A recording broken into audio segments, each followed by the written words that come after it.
Profe, es que en verdad en mi caso, por ejemplo, solo he tenido tiempo para estudiar la teoría, entonces no sabría No, en pero verdad qué... hay alguna cosa que de la teoría que habrás dicho, esto me parece más difícil.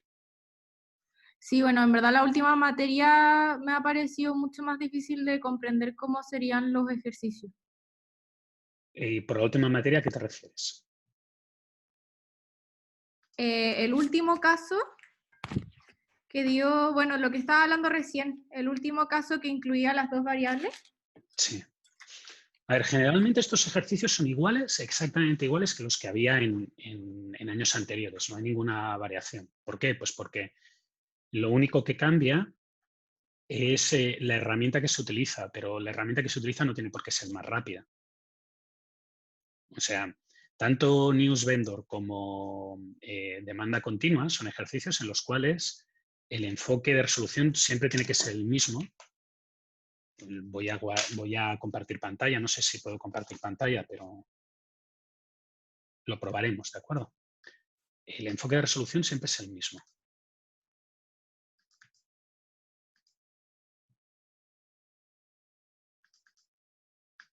Siempre es...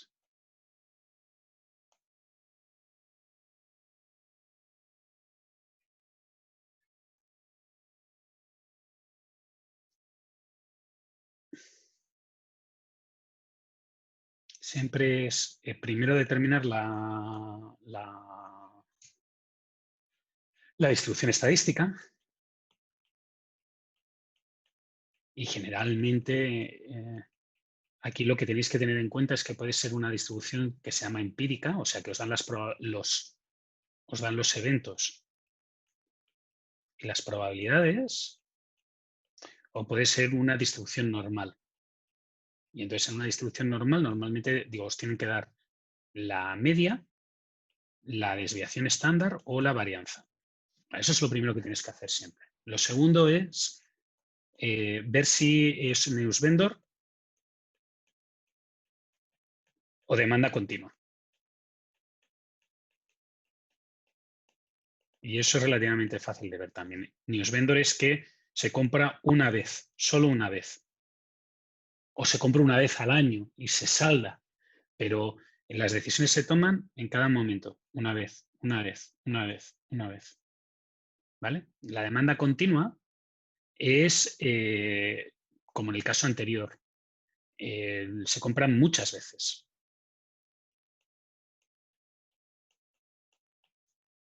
¿Vale? Y en general, en demanda continua, tú no sabes cada cuánto compras.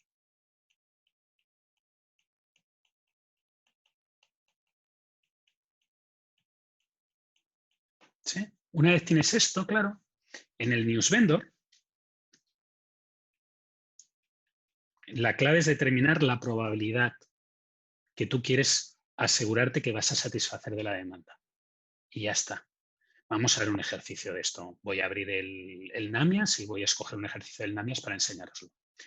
En demanda continua, la cosa es un poquito más compleja, porque en demanda continua, en realidad, hay tres tipos de ejercicios. El ejercicio tipo 1, el ejercicio tipo 2 y el ejercicio que se basa en costes.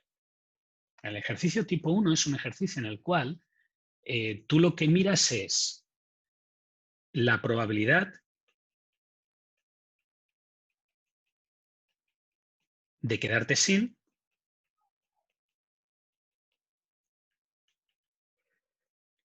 cada vez entre veces que vas a comprar.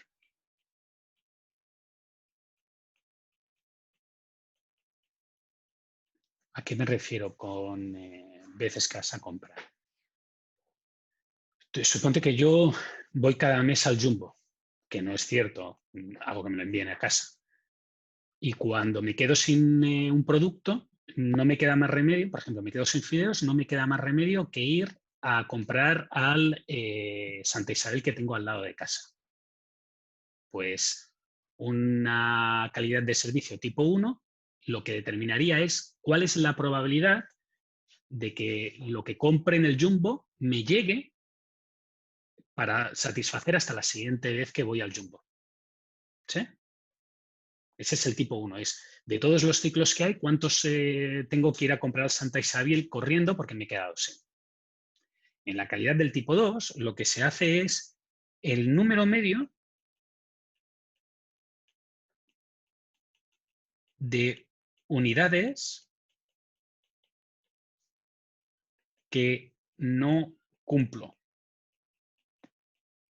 Sí, dicho de otra manera, si yo considero que mi sistema de aprovisionamiento principal es ir a comprar al Jumbo, la calidad de servicio tipo 2 contaría en cada ciclo, en cada mes, cuál es el número o el número de gramos, porque en el caso de los fideos serían gramos, la cantidad de gramos en promedio que he acabado consumiendo porque he tenido que comprarlos en el Santa Isabel y no en el Jumbo, que es el método básico. ¿De acuerdo? Fijaros que la idea del tipo de servicio tipo 1 y tipo 2, Eugenio dice inventario de múltiples productos. Ese será el siguiente. También es un ejercicio muy complejo y el de producción también es un ejercicio muy complejo y creo que vale la pena que lo miremos. En una empresa, generalmente la empresa no se queda sin. Lo que pasa es que tiene que ir a comprar a un proveedor que es más caro, un proveedor urgente. Entonces, tipo 1 lo que dice es el porcentaje de veces en un ciclo que le va a tocar ir a comprar a un proveedor urgente. Tipo 2 le dice qué cantidad de unidades tiene que ir a comprar al proveedor urgente. ¿Vale?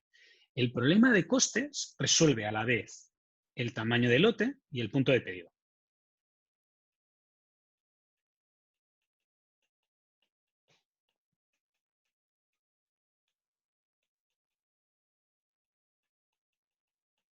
Los dos de forma conjunta. ¿De acuerdo? Entonces, fijaros que en el tipo 1 y el tipo 2, Q se calcula como en el problema determinista. Y lo único que yo calculo es la R. ¿De acuerdo? Entonces, para calcular la R, la cosa cambia en tipo 1 y tipo 2, pues porque uno es una probabilidad y el otro es una masa. Es el número de unidades en promedio. Y eso hace que haya que hacer operaciones extra en el cálculo. En el caso de los costes, la cosa se complica mucho, porque si tú sabes Q, es relativamente fácil determinar R. Si tú sabes R, es relativamente fácil determinar Q, pero determinar Q y R a la vez es imposible, es muy difícil. No te diré imposible, pero es muy difícil. Por tanto, lo que se hace es, supongo R, calculo Q, después con esa R, con esa Q, supongo Q y calculo R, y voy pasando de mano en mano hasta que al final convergen y no hay diferencias. ¿De acuerdo? Es como una negociación. Uno empieza diciendo 30, el otro 50, y ahí van bajando hasta que al final llegan al 40. Pues Q y R hacen más o menos lo mismo hasta llegar al mismo punto.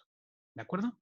Y ahora vamos a intentar ver un ejemplo numérico de News Vendor y después vamos a intentar ver un ejemplo numérico de las calidades de servicio. Entonces, este libro lo tenéis, lo debéis de tener, porque en años anteriores lo tienen. Yo tengo una versión en papel para que nadie diga que haga piratería cuando lo suba este vídeo a YouTube. Y si vamos para abajo, muy para abajo, esto es como el tema 5 o el tema 6. Creo que es el tema 5. Vale, entonces vamos al tema 5. Y ahora, fijaros en este problema. Este problema, por ejemplo, es determinista. Digo, es empírica, distribución empírica. Dice, más que mantener registro de cada observación de la demanda, Vete su Casas, miembro del personal de ventas, ha registrado datos agrupados, ¿vale? Y ahora fíjate que estos son los datos que tiene agrupados para un interruptor. Bueno, y él dice que se observe la media de la desviación estándar, eso no lo voy a hacer, voy a resolver el problema suponiendo que estos son los valores. Entonces, fijaros que necesito más datos de estos. Pero para empezar necesitaré exactamente esos datos. Unidades. Y están en tramos. No necesito saber el valor de los tramos, solamente necesito saber qué son los tramos ordenados, de menor a mayor.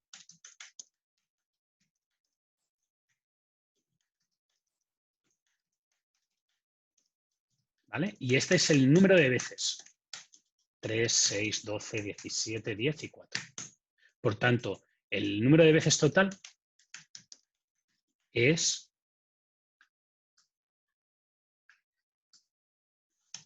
la suma de estos valores. ¿Sí? 52. Y por tanto, podéis determinar la probabilidad, la P de cada uno de estos valores, que es este valor dividido entre $B, $9. ¿Sí? Y podéis calcular la F, la probabilidad acumulada.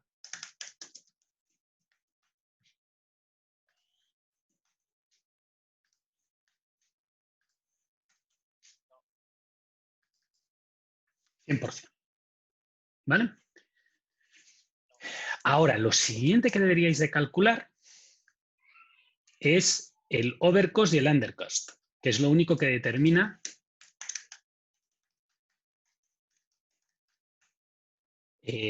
la probabilidad crítica, la probabilidad que quiero cubrir. Entonces, ¿cómo se determina el overcost y el undercost? Un segundo, que me parece que mi mouse parece que ha decidido quedarse sin batería en estos momentos. Generalmente lo que te dan es un precio de venta, un precio de compra y un precio de saldo. Y el precio de venta tiene que ser mayor al precio de compra y el precio de compra tiene que ser mayor al precio de saldo. ¿De acuerdo? Por ejemplo, supongamos que en este caso concreto el precio de venta fuera 300, el precio de compra fuera 100 y el precio de saldo fuera 90. ¿De acuerdo? Fijaros que aquí se nota claramente que gano mucho por cada unidad que no vendo y pierdo muy poco por cada unidad que me sobre, porque después la puedo saldar por 90. Entonces, si hay estos valores, fijaros que el overcost o el coste de pasarme es la diferencia entre el precio de compra y el precio de saldo. Y el undercost es lo que dejo de ganar. Entonces, aquí dejo de ganar mucho, dejo de ganar 200. ¿Sí?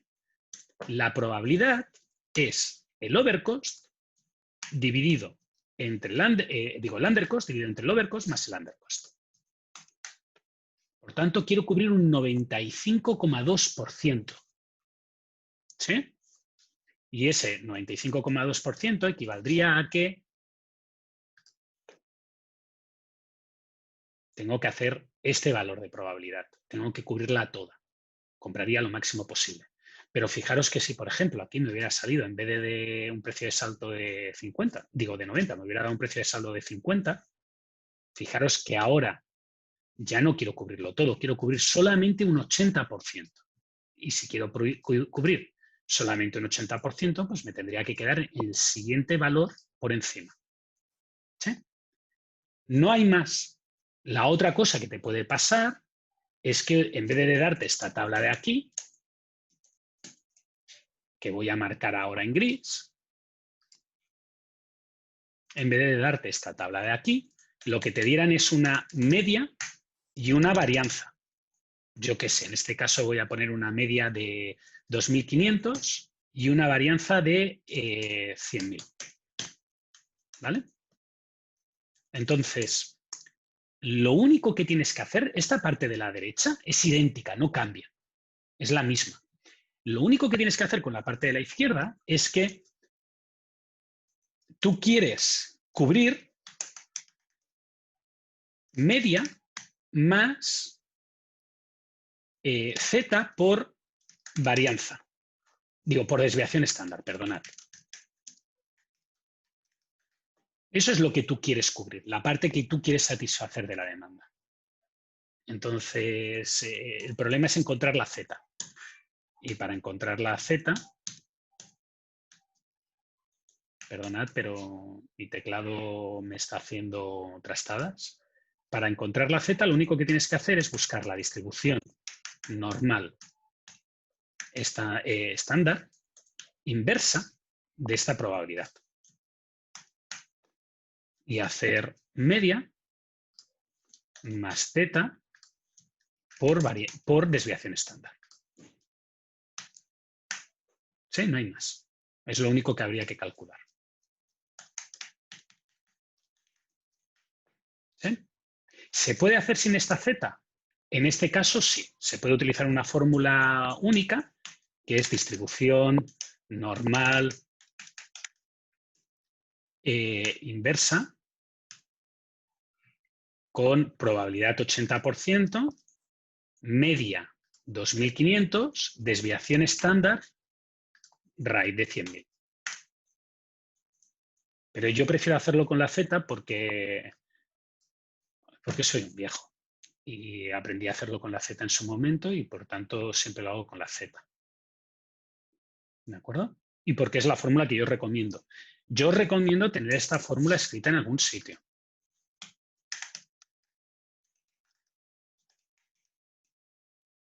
Un segundo, porque siempre me olvido.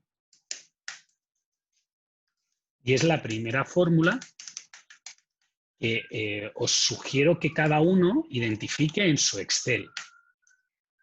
Porque esta es la fórmula del Excel que uso yo, que es el Excel de Mac, 16, Microsoft 365. Pero LibreOffice puede tener otra. Office 2003 puede tener otra, Office 2007 puede tener otra, Office 2010 puede tener otro nombre. Por tanto, verificadlo. Esta parte, NewsVendor, ¿ha quedado claro? ¿Sí, no? Sí, profe. Todo claro. Sí, NewsVendor es easy. La única duda que alguien me puede decir es ¿qué pasa si este tramo se ha puesto con un rango, como había puesto este enunciado, en vez de ser un valor de 12.001 a 18.000? Olvidaros de eso. Poned rango, el tramo. Poned el tramo. La respuesta es el tramo. Y no intentéis aproximar. Es el error más tonto. Y yo sé, porque un año una alumna, una compañera vuestra lo hizo, que corre un ejercicio, corre un solucionario del Namias que esto lo hace mal. Y no es un error de que es que el solucionario lo hicieron unas personas que cometieron errores como comete todo el mundo en las pautas, ¿vale? Y ahí la pifiaron, pero bien pifiada. Entonces, no va así. Es esto de aquí. Si alguien luego decide estudiar cosas como Revenue Management, hay una manera diferente de explicar este ejercicio que tiene más sentido.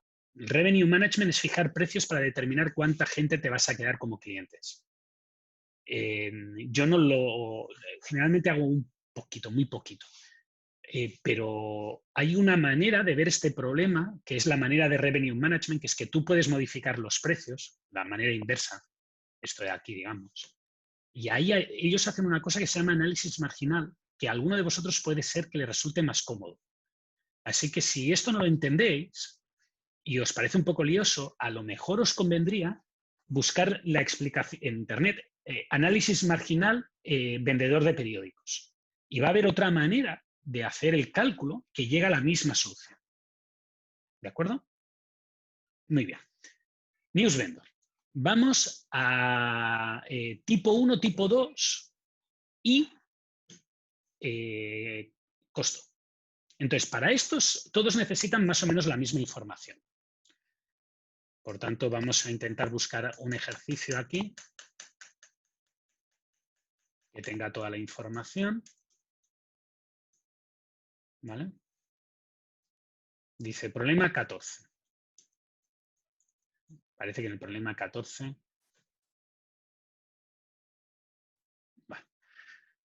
dice,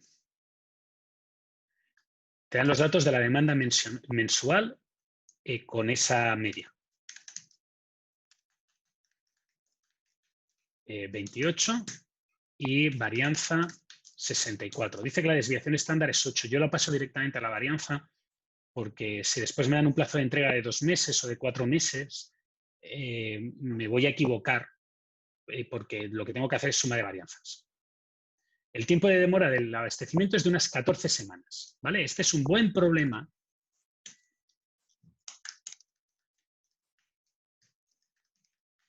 Porque nos va a llevar, digo, no es que sumes 1, 2, 3, 4, 5, 6. 14 semanas son algo así como 3 meses y medio. Por tanto, voy a tener que trabajar un poco más para determinar la media en el plazo de entrega y la varianza en el plazo de entrega.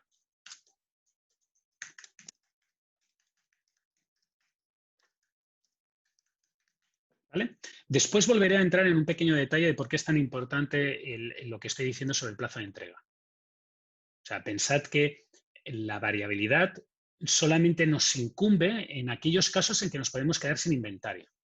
Y como hemos definido que el punto de pedido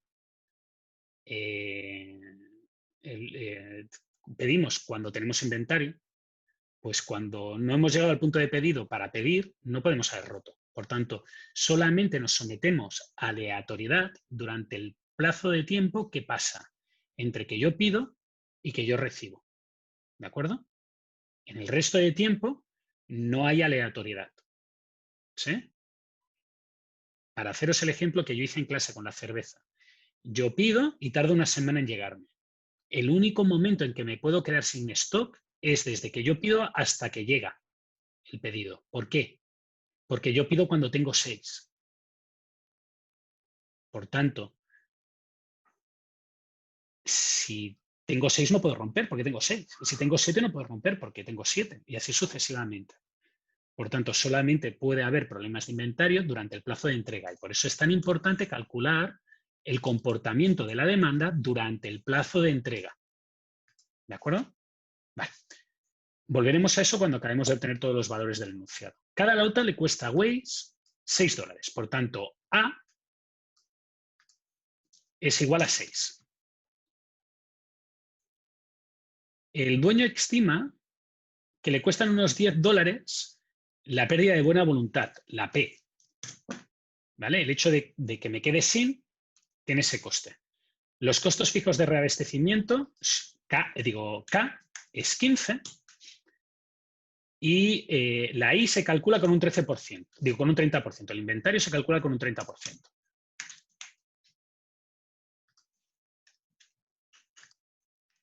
¿De acuerdo? Por tanto, tengo todos los datos teóricos que necesito para hacer el cálculo, porque la demanda anual se calcula respecto a la media, por tanto es 28 multiplicado por 12, 336. Y lo único que me falta ahora es tener en cuenta la otra parte. Esto de aquí. ¿Sí? Entonces, para que lo entendamos todos, lo voy a hacer dividido. Primero voy a calcular la media en 3 meses y luego voy a calcular la varianza en 3 meses. Y luego voy a calcular la media en medio mes y la varianza en medio mes. ¿Sí? Entonces, si me dejáis volver al iPad, la suma de 3 normales. Por ejemplo, tienes una normal que es la de un mes. Esta es la demanda de un mes. ¿De acuerdo? Y ahora tienes la demanda de 2 meses. Y ahora tienes la demanda de 3 meses. Y tienes que hacer esta suma. ¿Sí? La suma de normales indica que el resultado es la suma de medias y la suma de varianzas. ¿De acuerdo? Y con cuidado porque este resultado no es del todo cierto. Hay una propiedad que yo me he eliminado ahí. O sea, hay algo que yo no he explicado aquí, que es que esto solamente pasa cuando la suma de estas 3 distribuciones no tiene covarianza. Son la demanda de enero no depende de la demanda de marzo, ni al revés, ni en la demanda de febrero depende de la de marzo ni la de enero. Por tanto, se pueden sumar como si fueran independientes. Y si son independientes, que son todos los casos que vamos a ver en clase, pasa esto. ¿De acuerdo? Y ahora, la demanda de 15 días tiene que ser una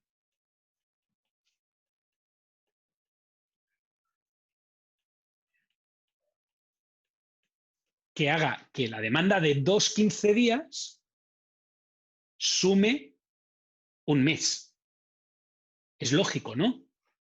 Bueno, pues para hacer eso, aquí tendría que haber un medio de la mu y con lo que os he explicado de cómo se calcula la varianza, tendría que haber un medio de la varianza. ¿Sí? Y entonces cumpliría. Por tanto, si a mí me piden 3 meses y medio, tengo que sumar esto y la de medio mes.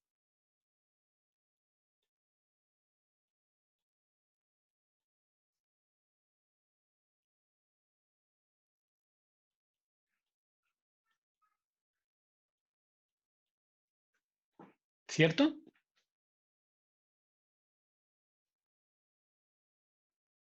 Que se podría haber hecho con una fórmula, seguro. Que a mí no me gusta, también seguro. A mí no me gusta trabajar, digo, excederme con las fórmulas. Si entiendo un ejercicio, ¿por qué tengo que usar una fórmula para calcular el valor y determinar? No. Esto es fácil de entender. Esto no se te puede olvidar. Por eso prefiero a veces este tipo de fórmulas que son un poco más simples. En tal caso, fijaros que la demanda durante 3 meses y medio, que es el plazo de entrega, tendrá una media igual a 28 por 3,5 y una varianza igual a 64 por 3,5. Y recordad que estamos trabajando con la varianza. Si trabajáramos con la desviación estándar, la cosa sería un poco diferente. ¿Sí? ¿Dudas? ¿Ha quedado claro cómo he hecho esta composición de leyes de distribución estadística? ¿Le ha quedado claro a todo el mundo? ¿Sí? Tengo una pregunta, profe. Dime, Eugenio. Aquí, el hecho de que nos hayan dado el tiempo en semanas, Sí. aquí usted asume que son, las 16 semanas son siempre 3 semanas, o sea, 3 meses y medio, o 14 tiene que dar semanas. como... A ver, yo interpreto que 14 semanas son 3 meses y medio. ¿Pero por qué? Porque me resulta cómodo. Yo normalmente intento evitar ese tipo de... ¿cómo decirlo? Es que lo pregunto porque, no sé, de repente se asume que... Yo creo un que año es la tiene típica... 50... Sí. Que un año tiene 52 semanas, sin embargo se asume que un mes tiene 4 semanas, por tanto 4 por 12, 48, ¿no? Claro, o sea, lo pregunto más que nada por eso. Esos son temores que se deben a que eres un alumno. En la vida real, pues se hacen aproximaciones y la gente se queda tan feliz. Y para que te diga, creo que hay un profe, Maldifasi, para que sea más exacto, siempre cuenta que oyó a una profesora, digo, a una licenciada de una universidad muy prestigiosa de este país diciendo 3 horas y 15 minutos, 3 horas y cuarto, por tanto 3,25 horas. No, 3,15 horas. Y se quedó tan pancha. ¿Vale? No es un problema. Yo intento evitar ese tipo de dobles sentidos en mis pruebas, porque entiendo que son pruebas. ¿Por qué he hecho esa conversión tan rápida? Porque era la única con la información que veía que tenía sentido. ¿Sí? Si alguien me hubiera dicho, considere que una semana tiene, digo, que un mes tiene 30 días, por darte un ejemplo, en ese enunciado, entonces lo que yo hubiera hecho es, como me han dado la demanda en meses, hubiera transformado esa distribución estadística de meses a días y como una semana tiene 7 días, 7 por 14, eso sale en 98 días, hubiera hecho la composición de 98 normales de un día. Por tanto, depende de lo que se asuma. Como aquí no me han pedido ningún tipo de asuma, yo he optado por una solución que me ha parecido relativamente lógica. Pero yo intento, dentro de lo posible, en los enunciados, evitar los dobles sentidos en la medida posible. A veces lo consigo, a veces no. Si no lo consigo, tenéis que decir claramente cuál es la hipótesis que habéis hecho. ¿Sí? Porque, por ejemplo, hay muchos enunciados que suponen un año de 300 días. Y es porque los otros 65 días no son laborables. ¿De acuerdo? Perfecto. Gracias, profe. Por tanto, en conclusión, el día de la prueba asume la cosa más razonable desde tu punto de vista. Excepto que ponga otra cosa, entonces haz lo que te piden. ¿Había otra persona que había encendido el micro? Sí, profe, ¿No? yo. Dime, Giorgio. Respecto a Estoy la pendiente de coherencia, lo tuyo todavía, ¿eh? Te lo miraré luego. Pues seguramente te lo miraré mañana por la mañana. Dime. vale, profe. Respecto a la covarianza, ¿la Sí. tenemos que interpretar solamente o...? Covarianza cero. Vamos a suponer que todas las que las demandas son independientes. Porque si no, las varianzas cambian. Por eso yo he dicho que no era verdaderamente cierto lo que había escrito, porque hay el término de covarianza. Pero la covarianza implica que hay correlación entre las variables. Y si hay correlación entre las variables, el problema se complica bastante. Aparte de que eso es algo que le dejaré al profe de estadística. Si no os importa. ¿Sí? Vale, Por profe. tanto, vais a poder suponer que la covarianza es cero en todos los casos. Es más, te lo puedo prometer, porque si alguien hubiera puesto un ejercicio, han puesto cosas, como normalmente hago yo todas las pruebas, pero esta vez, para que hubiera un pool suficiente, han propuesto ejercicios todos los profesores. Hay algunos ejercicios que a mí me han parecido borderline, a nivel de que la exigencia teórica de estadística se podía interpretar que era superior a la típica. Pero los que he encontrado que eran excesivos, los he bloqueado todos y no los he puesto. Y que os hubiera pedido covarianza, lo hubiera considerado excesivo. No porque sea excesivo, que no lo es. Lo hubiera considerado excesivo porque no es habitual que preguntemos ejercicios con covarianza. ¿De acuerdo? Vale. Ahora, lo siguiente es plantearse las métricas de calidad. Entonces, la métrica tipo 1 y la métrica tipo 2. Generalmente la métrica tipo 1 es un número que va entre el 90 y el 99%. Y la métrica de tipo 2 normalmente es un número que va entre el 99,5 y el 99,999%. ¿Vale? ¿Por qué? Porque la métrica tipo 1 está asociada a ciclos y la métrica tipo 2 está asociada al tamaño de lote. Entonces, fijaros que un tamaño de lote como el de este problema, con una Q, que sale de raíz de 2 por la demanda por el costo de lanzamiento, por la demanda por el costo de lanzamiento dividida entre el costo de posesión, que es 75. ¿Sí? Un valor de 75 cuando la demanda es de 336 en un año, quiere decir que se compra algo así como 4,5 veces por año. Entonces, si pides unos ciclos, un porcentaje de ciclos sin ruptura demasiado alto, como por ejemplo un 99,99%, es básicamente decir que no va a haber nunca ruptura. Y si nunca hay ruptura, la solución para que nunca haya ruptura significa tener un stock de seguridad cercano a infinito. Por eso, generalmente, esta Q nunca, cuando se trabaja con ciclos, el valor es más chiquitito que cuando se trabaja en tamaño de lote. Porque en tamaño de lote un 99,5% significa algo así como 1,5 unidades o 2 unidades al año se llega tarde.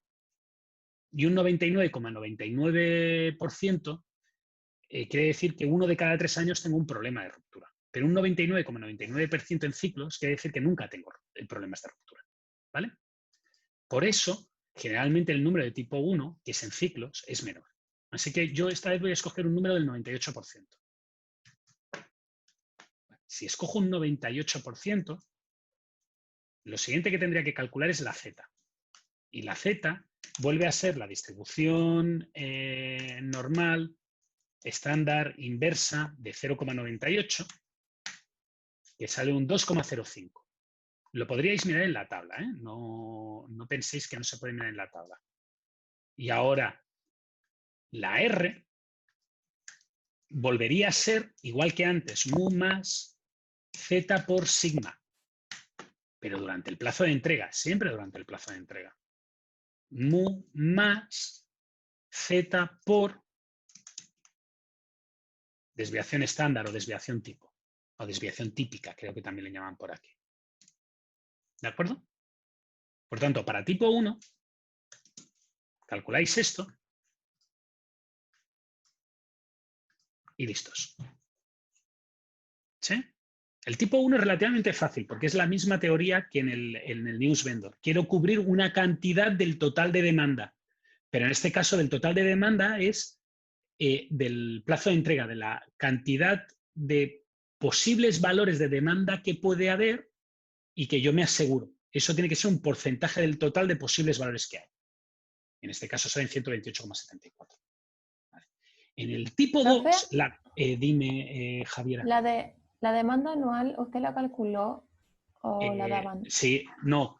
Me han dado la demanda mensual, 28, y la he multiplicado por 12. Entonces, cuando saco el Q, ocupo la demanda anual.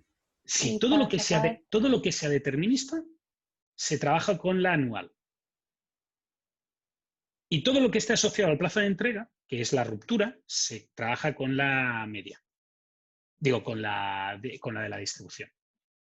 ¿Vale? Siempre. Gracias. En el caso de costos, la cosa se complica un poquitín. Y ahí será cuando volvamos a hablar del tema. Dime. ¿El 0,98 de dónde lo sacabas? He cogido 98% de los ciclos, creo que no haya ruptura. Ha sido una usted lo decisión mía. escogió Esto es un dato, sí. No, lo tiene que decir el enunciado, pero yo he escogido el 98% para que vierais un cálculo. Pero este valor es un dato. Gracias, profe. Este valor es un dato. Vale. Para el tamaño del lote,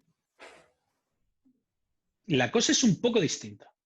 Perdón, para el tipo 2 es un poco distinta, pero la idea es parecida. Primero, a este valor se le acostumbra a llamar beta.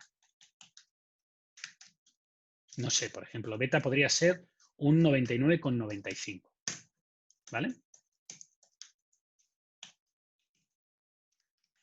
Y ahora, necesito una fórmula, y esta fórmula es que n de r dividido entre q es igual a 1 menos beta. Bueno, yo tengo q, que es la de OQ, es el 74,983. Tengo 1 menos beta, y lo único que alguien me puede preguntar es qué es n de r. Y n de r es el número de unidades en un ciclo que tengo que comprar aparte. Lo que se llama ruptura. ¿Vale? Entonces, ese valor es lo que representa el porcentaje de unidades. Fijaros que al dividir n de r por q, esta parte de aquí, al hacer esta división estoy consiguiendo el porcentaje de unidades en un ciclo que llegan en ruptura. Pero ese porcentaje de unidades en un ciclo que llegan en ruptura es igual al porcentaje de unidades que llegan en ruptura en general. Porque si llega un 99% en un ciclo, en 10 ciclos llegará un 99% también. ¿Sí? Por tanto, el único valor que yo no tengo aquí es NDR. Y esta NDR va así. De NDR obtengo un LDZ, de LDZ obtengo una Z, y de Z vuelvo a poder aplicar el mismo cuento que antes. ¿Sí? De NDR, o sea, primero calculo, de NDR a LDZ hay una fórmula. De LDZ a Z hay una tabla o una fórmula un poco más compleja. ¿De acuerdo? Y esa fórmula un poco más compleja la tenéis que sacar del examen de la prueba 2 de prueba, del mock que se hizo en la prueba 2, el mock 1 de la prueba 2. Lo tenéis colgado en webcursos. Entonces vamos a ir de NDR a LDZ. Bueno, de NDR a LDZ, digo, primero vamos a calcular NDR, perdón. es Q multiplicado por 1 menos beta. Por tanto, fijaros que esta NDR siempre será un valor muy pequeño. Ahora, de NDR a LDZ, lo que hay que hacer es la siguiente fórmula. NDR es igual a sigma por LDZ. ¿Vale? Entonces, LDZ en este caso será NDR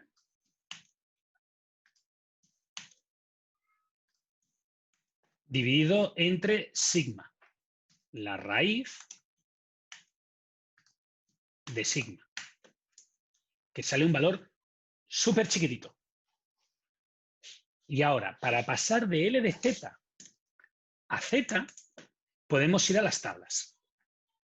O podemos usar la fórmula. Si vamos a las tablas, tendríamos que venirnos por aquí, en globales, pruebas, prueba 2, MOOC. Y aquí tenemos la tabla en la cual para esta L de Z, que era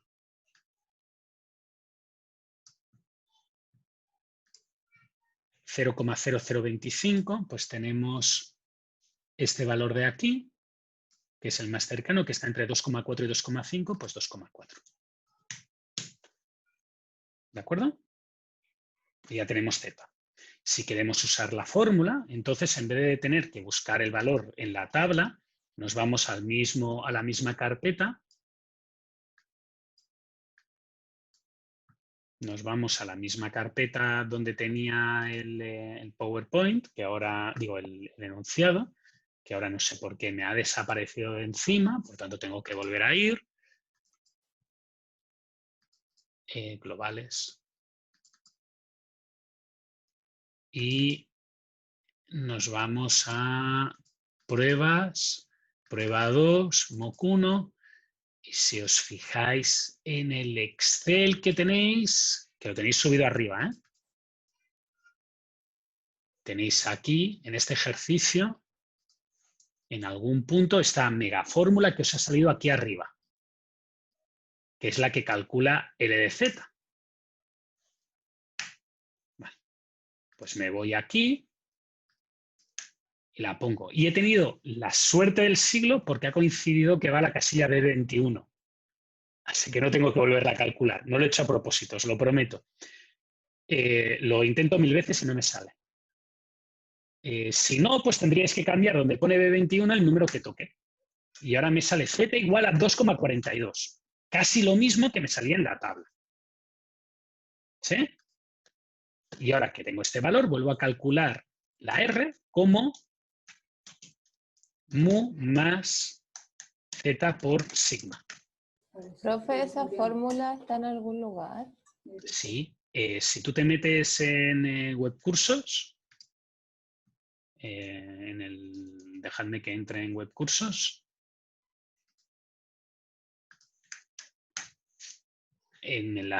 Como he dicho, en la prueba que tenéis de comprobación, vosotros tenéis dos pruebas tenéis 8 enunciados que fueron sacados de la colección que se utiliza para generar vuestras pruebas, ¿vale?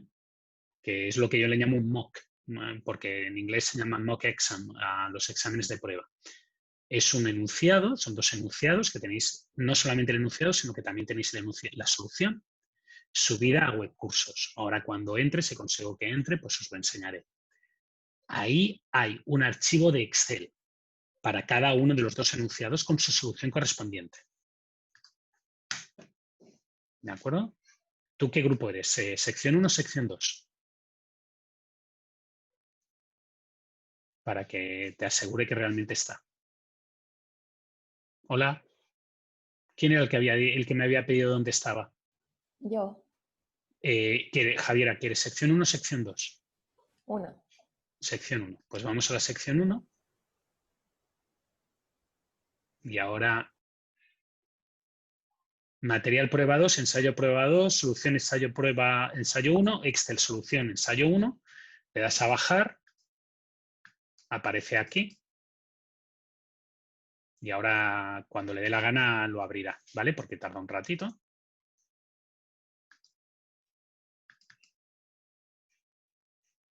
Cuando consiga que abra, te prometo que seré feliz. No sé qué desastre tiene hoy en la computadora o qué odio me tiene hoy la computadora.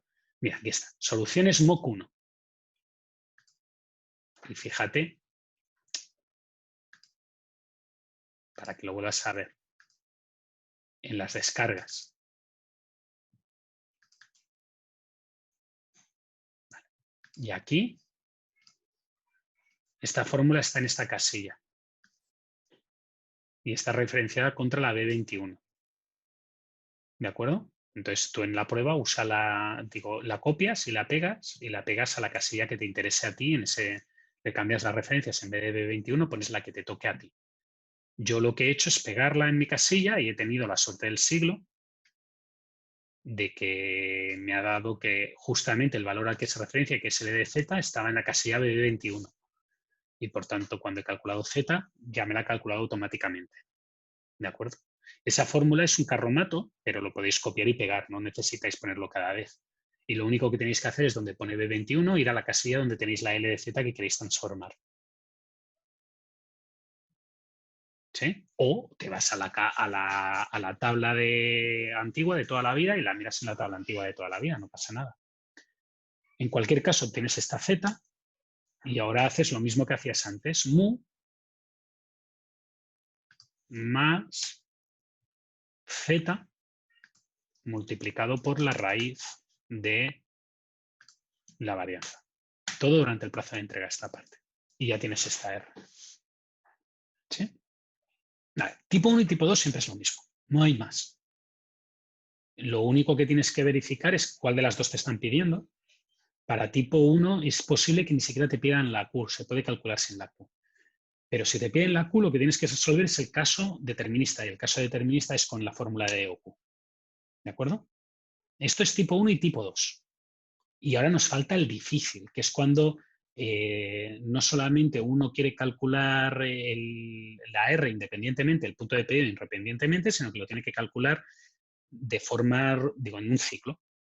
Y a lo que me refiero que lo tiene que calcular en un ciclo es que primero calcula una Q, eso le dará una R, luego con esa R calculará de nuevo Q, con esa Q calculará de nuevo R, con esa R calculará Q y así repetidamente hasta que obtenga la solución. ¿Sí? Y ese problema es más complejo, como estoy diciendo. En ese problema tenemos que tener en cuenta más detalles. Porque no es que sea ultra difícil, es simplemente que hay más cálculos. ¿De acuerdo? ¿Todo el mundo me ha seguido hasta aquí? ¿Sí? Vale. Si queréis, ahora voy a empezar con la resolución del otro ejercicio. Para la resolución del otro ejercicio voy a aprovechar datos de este primer ejercicio. ¿Qué datos voy a aprovechar? Pues voy a aprovechar estos de aquí. ¿Vale? La demanda anual ha desaparecido porque ahora era 28 por 12, por tanto la voy a volver a calcular yo. Y también necesito la media y la varianza durante el plazo de entrega. Así que lo voy a poner aquí. Y voy a copiar el valor 98 y 224. ¿Vale? Ahora, este proceso voy a explicarlo, entre comillas, de nuevo cogiendo el iPad. Lo voy a explicar de nuevo, entre comillas, cogiendo el iPad porque la cosa es un poco liosa. Y como la cosa es un poco liosa, lo voy a hacer de arriba a abajo. Primero yo creo que NDR, o voy a fijar que NDR es igual a 0. Entonces, si yo fijo que NDR es igual a 0, en este caso, o una vez conocido la NDR, el tamaño del lote es igual a 2 veces K por la demanda. Espérate un segundo, voy a mirarlo para no pifiarla porque lo estoy haciendo de memoria. Lo que voy a hacer es escribirla directamente desde aquí. Está aquí esa forma. 2 veces la demanda por K más P por NDR. Por tanto, la está pifiando porque es así. Demanda de K más P por N de R dividido entre H. Fijaros que esta fórmula, si yo sé N de R, si yo sé el valor que estoy marcando o que voy a marcar ahora con luz, me da el tamaño del lote.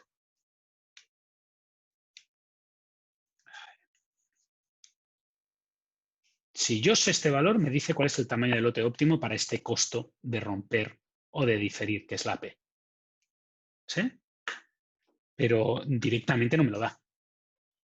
Porque yo NDR he supuesto que es 0. Por tanto, ahora de esta NDR, de este cálculo de Q, yo voy a hacer un proceso que me va a llegar o me va a llevar en algún momento a obtener un valor de NDR, que es el número de unidades en ruptura en cada ciclo, para volver a calcular Q. ¿Sí? Para aquellos de vosotros que sean propensos al despiste, como yo, este valor es la demanda anual.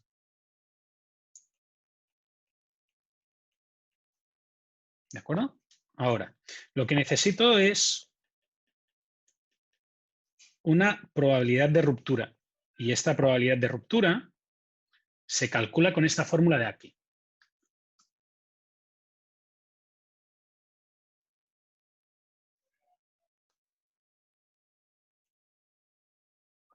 Y este paso que estoy haciendo aquí es el paso para conseguir P. Digo, para conseguir NDR. Entonces, cuando se hace en papel, sí, una cosa. Y esta de aquí sigue siendo la demanda anual. ¿De acuerdo?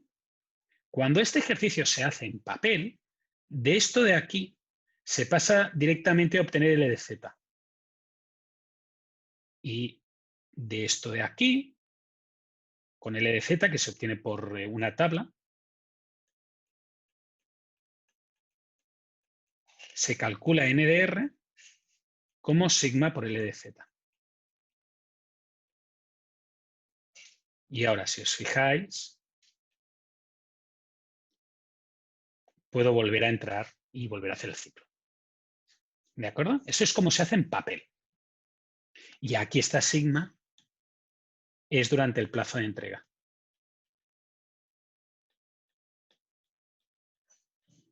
Cuando se hace en una computadora, traducido, cuando uno lo hace en Excel, entonces este cálculo no se hace así.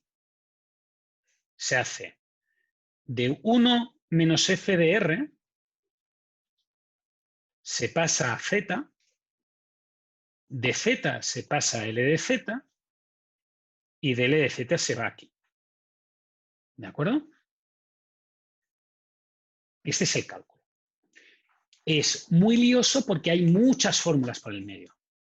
Muchas. Pero siempre es lo mismo. Todo este bloque de aquí, que voy a pintar en amarillo, consiste en, dado un valor de Q, obtener el número de unidades óptimo que me gustaría tener en ruptura. Y este bloque de aquí, que voy a pintar en verde, es, dado el número de unidades óptimo que me gustaría tener en ruptura, ¿cuál sería el tamaño de lote que yo le asignaría? ¿Cuál sería su tamaño de lote? Y ir pum, pum, pum, pum, pum, pum, pum, aproximando hasta que realmente acabas con todo. ¿De acuerdo? Muy bien. No hay más. A la hora de meterlo en el ordenador, volvemos a necesitar unas cuantas fórmulas extras. Entonces, resulta un poco complejo por eso, porque hay muchas fórmulas. Lo primero es la NDR de esta iteración. Iteración. Empezamos con 0. Ahora le calculamos la Q, que es la raíz de 2 por la demanda anual por K más P por NDR dividido entre H. Y ahora recordad que aquí lo mejor que podéis hacer es poner los dólares para que esta fórmula no se mueva.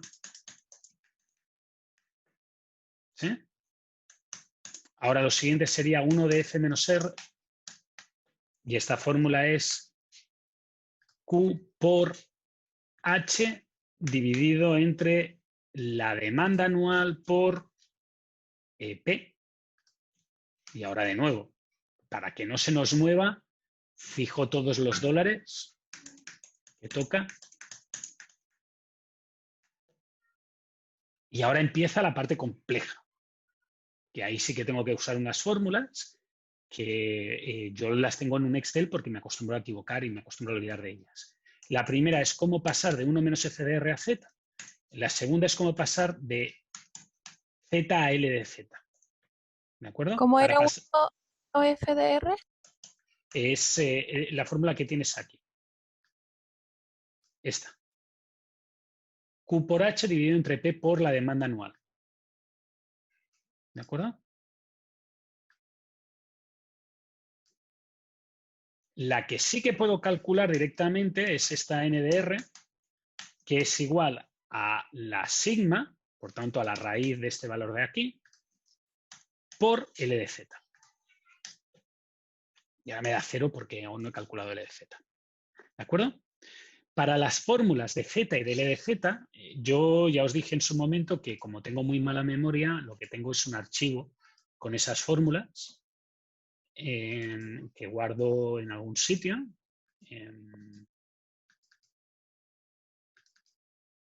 Fijaros que tengo un montón de material del curso. Rodrigo, sí, subiré el vídeo a webcursos, como todos los vídeos que hago.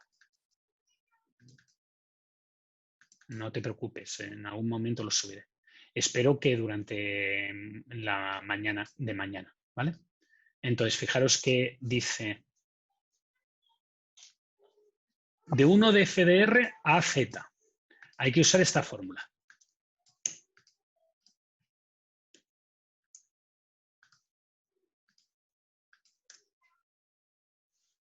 Entonces, esta fórmula, como está en viene de otra hoja, tiene una casilla rara. Aquí lo que tengo que poner es 1 menos FDR.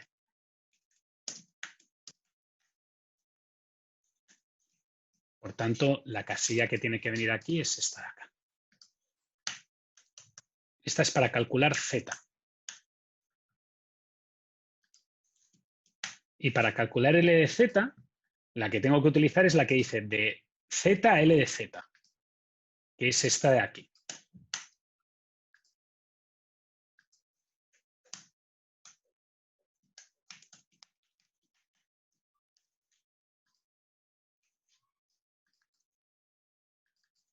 Profe, ¿a qué se refiere con ese 0 menos el NDR inicial?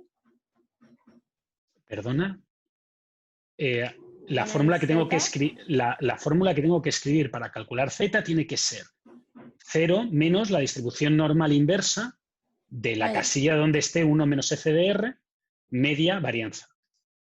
Es una manera que creo que es más fácil de entender que no que ponga exactamente el valor de una casilla concreta, porque el valor de la casilla va cambiando dependiendo del problema y de cómo haga hecho yo la hoja. No, me llamaba la atención el 0.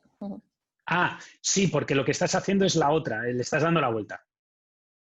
Ah, ya. Es simplemente por un tema de simetría, ¿vale? Y está introducido porque en el 1 menos FDR, o sea, si en vez de calcular 1 menos FDR, calcularas FDR, entonces no necesitas el 0 menos. Pero resulta que cuando yo explicaba esto y en la tabla, en vez de describir 1 menos FDR, escribía FDR, que es simplemente tomar ese valor, 1 menos S, fue fatal en la prueba de aquel año. Entonces decidí stick to the easiest y trabajé con 1 menos FDR, que es el valor original de la fórmula. Y el problema ahora es que tengo que rectificar el sentido de la Z, porque la Z en el Excel es de izquierda a derecha y el 1 menos FDR básicamente te está calculando, el 1 menos te está calculando el valor de derecha a izquierda de la normal, de la curva de la normal. ¿De acuerdo? No sé si te ha quedado más claro, pero es un trick simplemente por culpa del 1 menos FDR. Ahí sí entendí. ¿Vale? Gracias. Es un truco, no es que... Vale. Y ahora, fijaros que para la iteración 2 lo único que tendría que decir es que este es el valor inicial de NDR y si no me he equivocado en nada, me he equivocado en NDR precisamente. La fórmula se ha desplazado automáticamente y ahora incluso la podría estirar.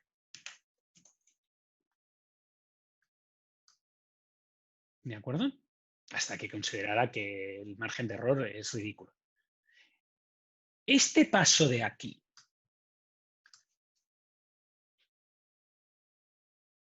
lo podríais hacer todo junto, pero entonces quedaría una fórmula, vamos, esto de aquí, donde pone Z lo podéis sustituir, donde pone Z aquí podéis poner esta fórmula directamente. Y donde pone 1 menos FDR podéis poner este valor, esta fórmula de aquí.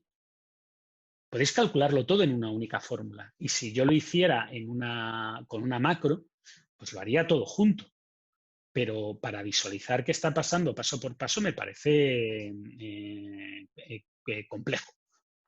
Por eso he optado por hacerlo así. ¿De acuerdo? Vale. Una vez has acabado, tienes la Q y la Z. Y por tanto la R es igual a Q más, bueno, perdona, la R es igual a mu, la media, más sigma por Z. Y ya tienes la R y la Q pues es el valor que ya habías calculado. ¿De acuerdo? ¿Dudas? Dime, Hay que Javiera. escoger hasta que se comienza a repetir los números. Exactamente. Yo aquí hubiera hecho unas cuantas iteraciones más. ¿Qué? ¿Qué decís? Profe, ¿la R qué significaba? La R es el punto de pedido. O sea, el punto en el cual, en este modelo, lo que uno hace es lo siguiente. Tú en el caso determinista, lo único que haces es, como tú sabes que puedes adelantar las compras para que te lleguen justo en el momento en que tú las quieres y todo es determinista y por tanto no hay ruptura, tu única variable es la Q. ¿Vale? Pero cuando te encuentras que tienes aleatoriedad, la cosa se complica porque con aleatoriedad tú sigues determinando cuánto compras. Pero ahora resulta que el comportamiento no es así. Puede ser que sea así, puede ser que sea así, puede ser que sea así. ¿De acuerdo? Entonces, tienes que controlar también otro valor que es cuándo voy a comprar este valor. Entonces, fíjate que si este valor lo creces muy arriba, la probabilidad de quedarte sin es muy chica. ¿Sí? No sé, yo tenía cuando yo me fui a vivir fuera de casa, compartí departamento durante un tiempo con un amigo mío, con un muy buen amigo mío, y él estaba obsesionado con el atún. Teníamos latas de atún. Cuando nos fuimos de casa, cuando al final cada uno se fue por su cuenta, había en casa más de 40 latas de atún. Vale, ¿qué hizo? Él no quería quedarse sin atún. Entonces, el punto de pedido del atún lo subió. Nunca se quedaba sin atún. ¿De acuerdo? El valor de R ahora influye, este valor de R de aquí, ahora va a influir en cuántas veces voy a tener que hacer un pedido especial.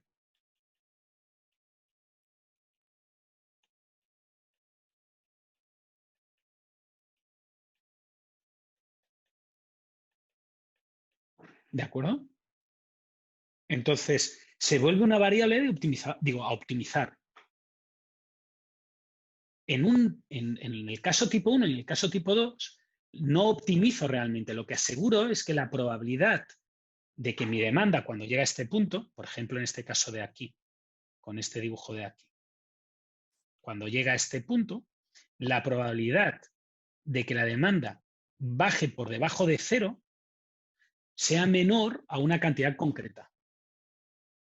Y en el problema último que hemos hecho, fijaros que la función de costo, que la tenéis aquí, incluye un componente, que es este componente de aquí, que es el costo asociado al número de unidades que tengo que ir a comprar con un método especial o con un costo especial. ¿De acuerdo? Y eso es lo que intenta resolver el problema con análisis, cuando hay demanda aleatoria, que tengo que tener en cuenta también pues esa aleatoriedad y esa probabilidad de quedarme sin y añadirle un costo y tener en cuenta ese costo. ¿Dudas? Profe, nosotros vamos a tener que identificar el tipo de ejercicio que será, si es 1, Claro. 2 o 3. Claro. Ya. Gracias. Tienes que determinar, dadas las pistas que te he dado, qué es cada cosa.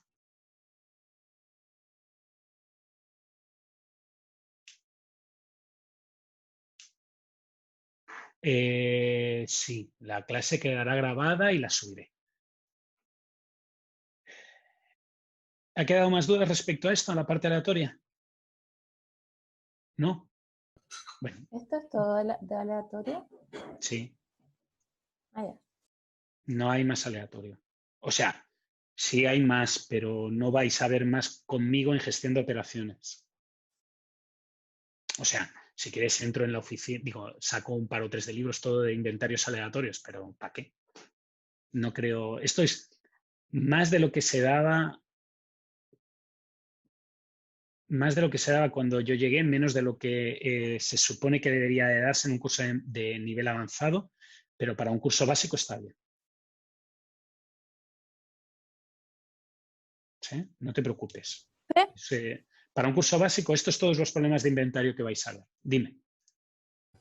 ¿Qué significa eso al lado de lambda?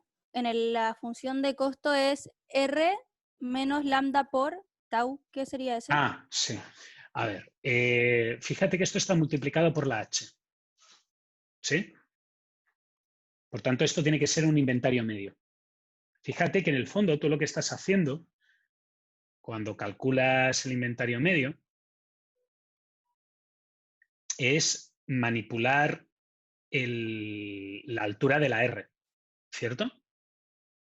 ¿Sí? Si tú te lo planteas desde un punto de vista determinista, en un caso determinista tú lo que estás haciendo era esto.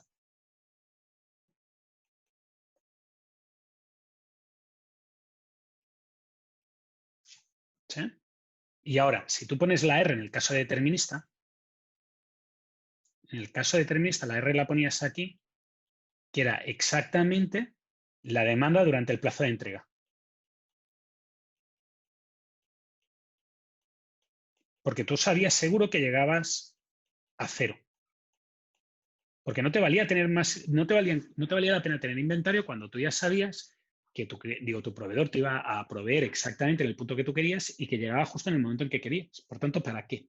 ¿Para qué tener inventario? Si todo es determinista, todo es conocido, todo funciona perfecto. Cuando entra la aleatoriedad, tú lo que haces es subir esa R para arriba. ¿Sí? Pero no modificas la Q.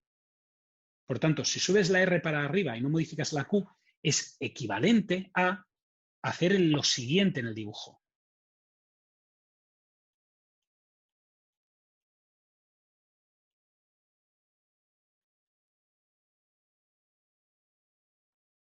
Y bajar esto para abajo. ¿De acuerdo? La diferencia entre donde estaba el punto de pedido antes y el 0 de antes, esto sigue siendo la demanda media durante el plazo de entrega.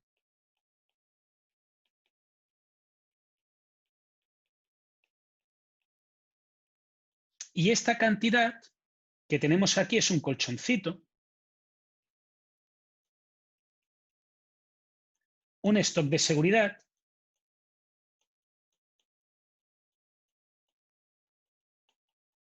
para tener una reserva contra eventos no conocidos o contra picos de demanda durante el plazo de entrega. Eso de aquí, esta parte verde, es la diferencia entre esto y esto. Punto de pedido menos la demanda durante el plazo de entrega. ¿Sí? Por tanto, R menos lambda por tau, que es el punto de pedido menos la demanda esperada durante el plazo de entrega, eso de ahí, ese cachito de ahí, es lo verde, que es un extra en el cual estás subiendo tu inventario respecto al que tenías en el caso determinista. ¿Sí? Entonces, para el ejercicio que hicimos, ese lambda por tau sería el mu medio de plazo de entrega.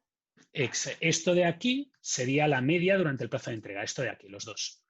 O sería la demanda durante una semana multiplicado por 14 semanas. Que es, bueno, esto de aquí sería ese valor, exactamente creo que son 98. ¿Vale? ¿Alguna pregunta extra sobre inventarios aleatorios? ¿No? Bueno, pues entonces voy a ir al ejercicio que ha pedido Eugenio al principio, que es inventarios con múltiples productos.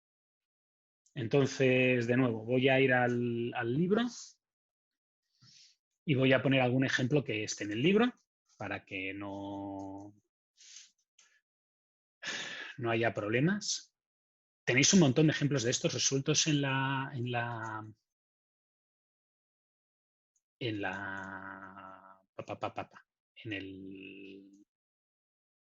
colección de problemas. ¿De acuerdo?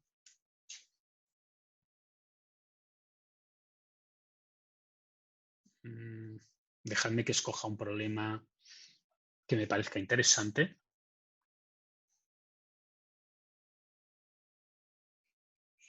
Mira aquí. Una empresa importadora y exportadora ha rentado 20.000 pies cúbicos de espacio de almacenamiento para guardar 6 artículos que importa del lejano oriente. Los datos relevantes de los 6 artículos que almacenará en la bodega son videocassettes, televisiones en color, esto tiene más años que vamos, videocassettes, la demanda anual, el costo y el espacio. Los costos de preparación para cada producto ascienden a $2.000 por pedido y los de inventario se basan en una tasa de interés anual del 25%. Calcule las cantidades óptimas de pedido para esos 6 artículos de tal modo que el espacio del almacén nunca se rebase. ¿De acuerdo?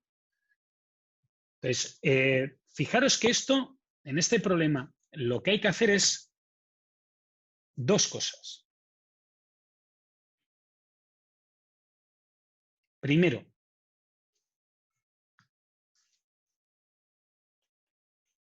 resolver como si no hubiera restricción.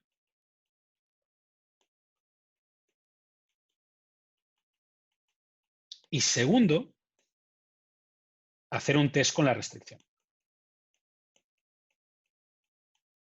Y en tal caso, en caso de que el test salga negativo, solo en tal caso resolver con restricción.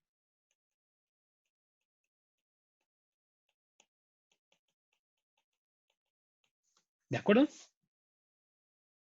Por tanto, primero vamos a resolver como si no hubiera restricción. Y para eso, lo que hay que hacer, lo que yo os recomiendo que hagáis,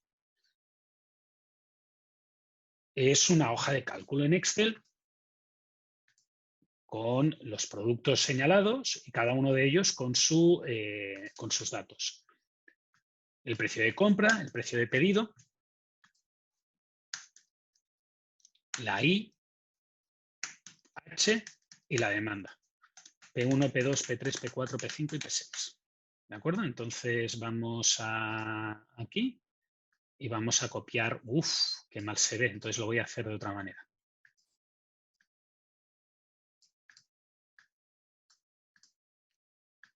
Entonces, fijaros que os dan la demanda anual, 800, 1.600, 8.000, 12.000, 400 y 1.200. Os dan el costo por unidad, que es la A, 200, 150, 30, 18, 250, 12,5. Y nos dicen la I, pero la I creo que está por acá. 25%.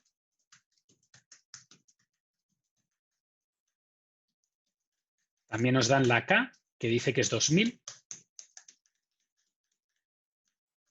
Y la H sale de multiplicar el precio de compra por el 25%. Vale, y ahora podemos calcular cada uno de sus productos, cuál sería el tamaño del lote óptimo, la cantidad que minimiza los costes, teniendo en cuenta el costo de ir a comprar cada vez y el costo de tener material inventariado. Profe, creo que la H se calculó mal, ¿Por qué? porque no es I por K. No, K es el costo de cada vez que vas a comprar. Es I por A. I por A, estoy confundido, sorry. Sí, porque si no, no interviene la A en ningún sitio en la optimización. Entonces, míratelo así. Vale. Ahora, esto me da los tamaños del lote que toca. Y ahora, dice que esto acabaría con el apartado A. Lo siguiente que tendríamos que hacer, o con la pregunta A, lo siguiente que tendríamos que hacer es el espacio. Y entonces dice que esto es el espacio por unidad. Y aquí me sale 12, 18, 3, 2, 24, 3. Por tanto, el espacio total utilizado es la suma producto de este vector por este vector.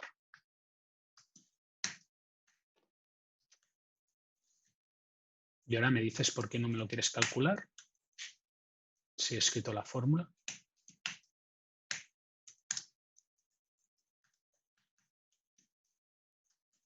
Creo que tengo un problema de Excel que no quiere trabajar.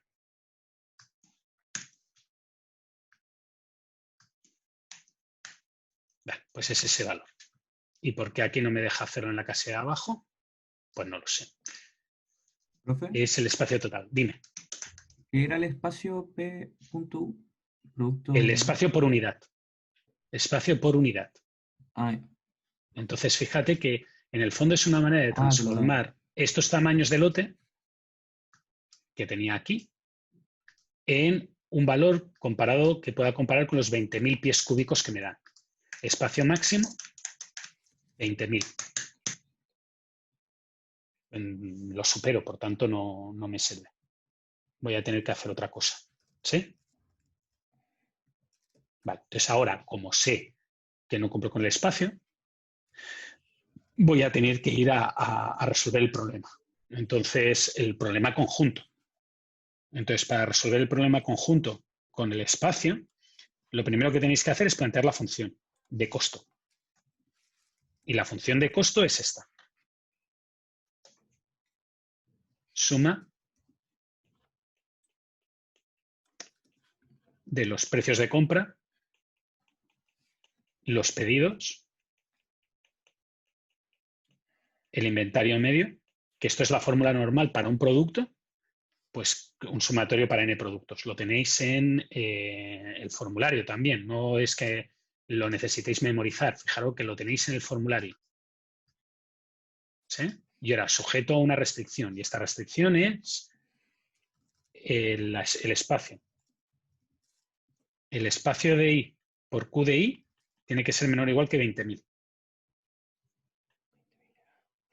¿Vale? Y ahora, esto de aquí lo vamos a pasar aquí como una lagrangiana.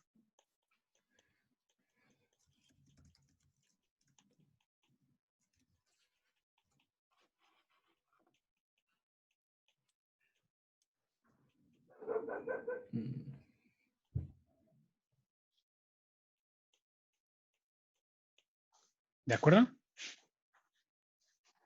Este símbolo raro es una mu, que nos va a hacer de lagrangiana. Entonces ahora tengo que derivar la función de coste respecto de cada Q sub i, igualarlo a 0, y derivar la función de coste respecto de lambda, digo respecto de mu, y igualarlo a 0. Pues esta de aquí me sale esto. No es difícil. Y esta de aquí me sale para cada Q sub i.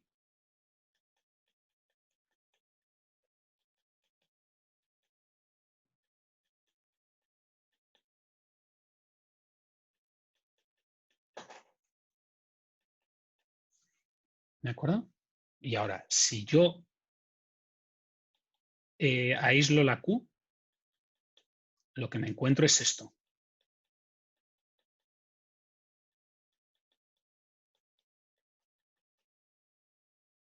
Y pasa algo muy parecido a lo que pasaba en el ejercicio anterior.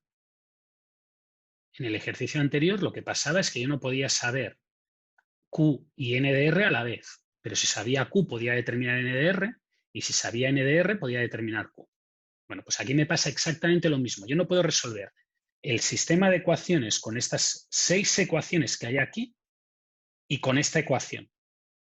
Pero lo que sí que puedo ver es, si yo le doy un valor de mu a las 6 ecuaciones de arriba, ¿qué pasaría con la ecuación de abajo? ¿De acuerdo? Por tanto, mi intento va a ser modificar la ecuación o evaluar la ecuación de la raíz cuadrada para valores de mu, para diferentes valores de mu, hasta que cumpla la ecuación de abajo. Y cuando cumpla la ecuación de abajo, quiere decir que he resuelto el problema. ¿De acuerdo? No hay más. Es simplemente un tema de Lagrangianas, que es una cosa que en teoría visteis en cálculo.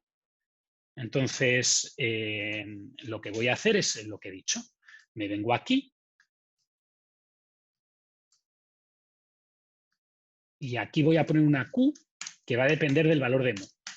¿De acuerdo? Y esta fórmula es un poco más compleja que la anterior. Es raíz de K por la demanda dividido entre H entre 2 más el espacio multiplicado por el valor de mu. Y el valor de mu lo voy a poner en una casilla concreta que va a ser la casilla K1.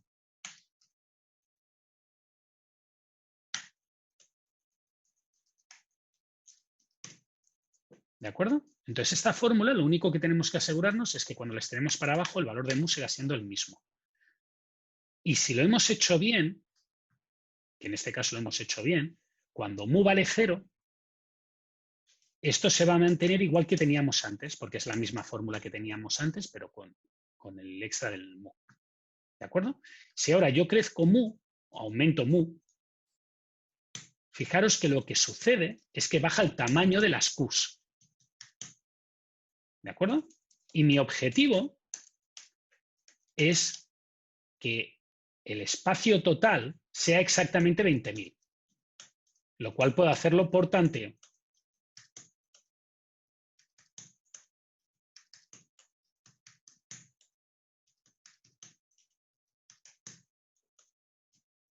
.509, ¿vale? Ya está. O puedo hacerlo como la diferencia entre el espacio total y el espacio máximo es el valor absoluto entre esto y esto. Y ahora, con el solver, le digo herramientas, solver, establecer función objetivo, la diferencia. Quiero obtener la diferencia mínima y le voy a dejar cambiar K1. Le doy a resolver. Esperar un ratito mientras el ordenador calcula. Y fijaros que ha encontrado un valor cuya diferencia, la diferencia es casi 0. Por tanto, el valor de la solución de este problema sería esta mu y estas Qs. ¿Sí? Eugenio, voy a recapitular porque el problema yo lo encuentro muy fácil, pero es posiblemente porque lo he hecho tantas veces que ya no le veo la dificultad. Profe, Un segundito, Sergio. La idea es siempre la misma. Y la idea es, plantea la función objetivo con la restricción. Resuelve sin la restricción. Verifica si se cumple o no se cumple la restricción. Si se cumple, fin. Si no se cumple, hay que cambiar la función objetivo para tener en cuenta la lagrangiana. Que si te fijas, aquí hay una pequeña pista. de cómo hacerlo. En el formulario que lo vais a tener y que ya lo tenéis.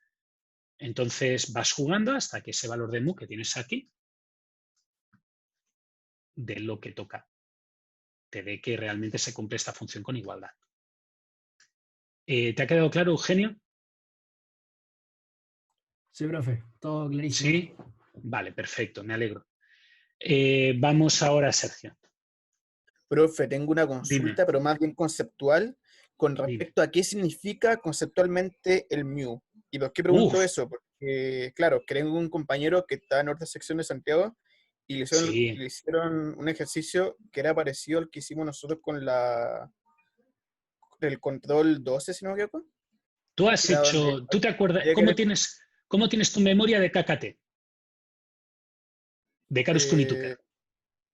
Mucho más o ¿Mal, menos. muy mal o terriblemente mal? Yo creo que mal.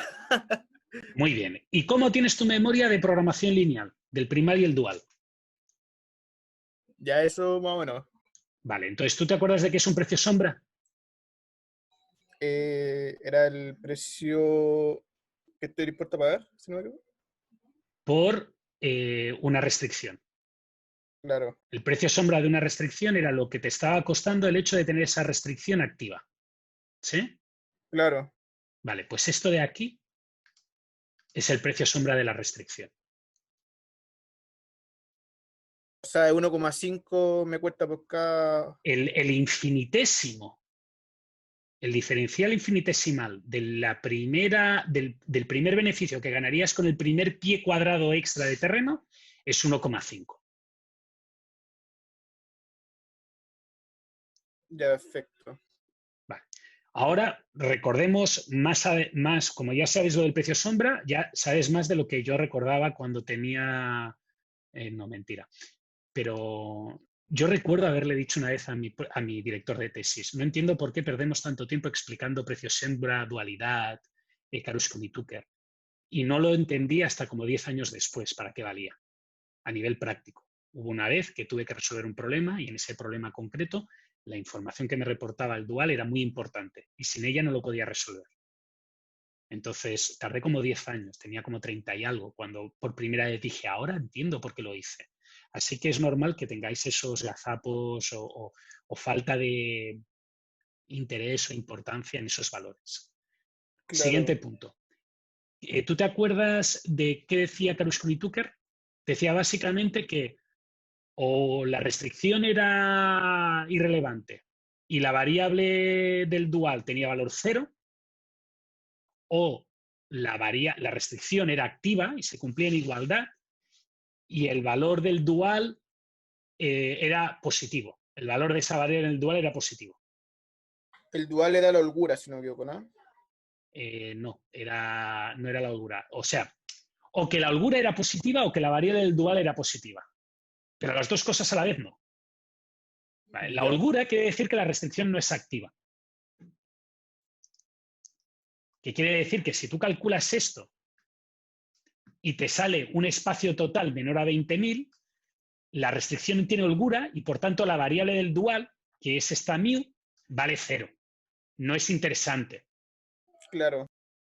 Pero si la restricción es activa, la variable de holgura vale 0, porque fíjate que utilizo todo, y la Sí. variable del dual toma valor. Ya. Y ese valor va a ser la cantidad... Es el precio, cada- el precio de un infinitesimal asociado a el tamaño, a aumentar un pie cuadrado el espacio. Porque esto no es automáticamente así, esto va así.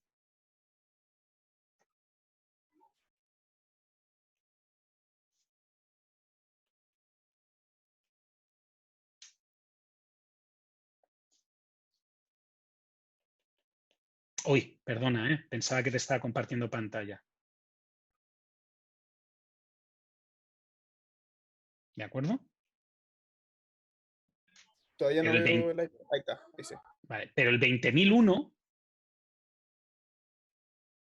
ya no vale 1,5, vale 1,4998, bla, bla, bla. Porque debido a la no linealidad de este problema, los costos, cada metro cuadrado, cada pie cuadrado que tuvieras de más te daría menos, te contribuiría menos. ¿Qué pasa? Que seguramente el ejercicio que le pusieron a vuestros compañeros en un control fue que le dijeron, si alguien te arrienda a un precio X concreto, por ejemplo 1, ¿cuál es el valor que tú estarías dispuesto a utilizar? ¿Cierto? ¿Fue algo Sí. así? Muy bien. Sí, exacto. Este ejercicio se resuelve, en vez de poner aquí un valor de mu que optimice, le pones un valor de 1. Y entonces lo que estarías dispuesto a arrendar son 2.242. Y los tamaños de lote que usarías serían estos de aquí.